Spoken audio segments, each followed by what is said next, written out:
கொண்டிருந்தோம்.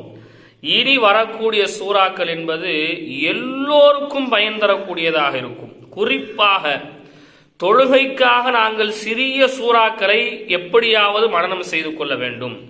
தொழுகைக்காக ஒரு 10-15 சூறாக்கள் நாங்கள் மனப்பாடமாக வைத்திருக்க வேண்டும் என்று பல நாட்களாக விரும்பக்கூடியவர்களுக்கு இனி வரக்கூடிய வகுப்புகள் என்பது நிச்சயம் பயன் தரக்கூடியதாக இருக்கும். காரணம் என்னவென்றால், அடுத்து வரக்கூடிய எல்லாமே சிறிய சிறிய சூறாக்களாக மனனம் செய்வதற்கு மிக இலகுவான வசனங்களை கொண்டதாகவே அடுத்து வரக்கூடிய எல்லா சூறாக்களும் அமைகிறது. எனவே சின்ன சூறாக்களை மனனம் செய்ய விரும்பக்கூடியவர்கள் தொடர்ச்சியாக இதை நீங்கள் பார்த்து வரலாம். மனனம் செய்ததை ஒப்பித்து பார்க்க வேண்டும் என்று விரும்புபவர்கள் கீழே கொடுக்கப்படக்கூடிய வாட்ஸ்அப் நம்பரை தொடர்பு கொள்ளலாம், அல்லது வாட்ஸ்அப் தளத்தில் இணைந்தும் நீங்கள் கொள்ளலாம். இன்ஷா